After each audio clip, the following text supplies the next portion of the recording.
ॐ श्री परमात्मने नमः। अथ पञ्चदशोऽध्यायः।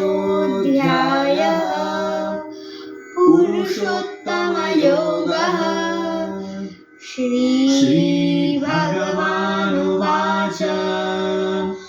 ऊर्ध्वमूलमधः शाखम्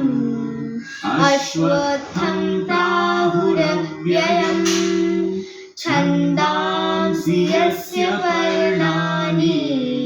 यस्तं वेद स वेदवित् अधश्चोर्ध्वं प्रसृतास्तस्य शाखाः गुणः प्रवृद्धा विषयप्रवालाः अधश्च मूलान्यनुसन्ततानि कर्मानुबन्धीनि मनुष्यलोके न रूपमस्येतथोपलभ्यते नान्तो न चादिर्न च सम्प्रतिष्ठा अश्वत्थमेनं सुविरूढमूलम् असङ्गशस्त्रेण दृढेन छित्त्वा ततः पदं तत्परिमार्गितव्यम् यस्मिन् गता न निवर्तन्ति भूयः तमेव चाद्यं पुरुषं प्रपद्ये यतः प्रवृत्तिः प्रसृता पुराणी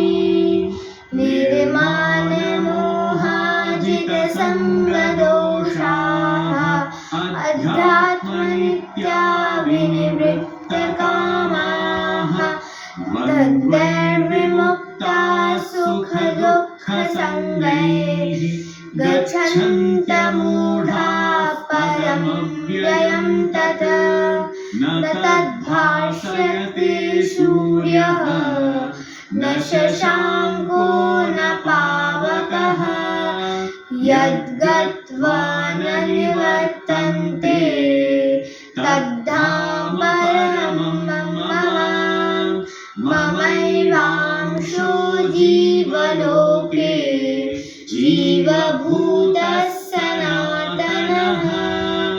मनःषष्ठानीन्द्रियाणि प्रकृतिस्थानि कर्षति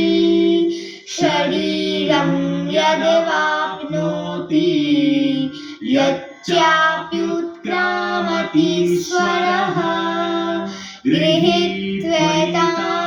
संयाति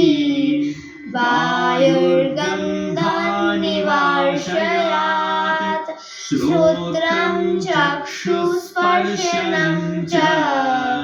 रसनं घ्राणमेव च अधिष्ठाय मनश्चायं विषयानुपसेवते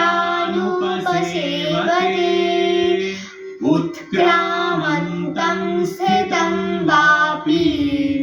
भुञ्जानं वा गुणान्वितं विमूढानानुपश्यन्ति पश्यन्ति ज्ञानचक्षुषः यतन्तो योगिनश्चैनं पश्यन्त्यात्मन्यवस्थितं यतन्तो यकृताकृतात्मा नैनं पश्यन्त्याचेतसः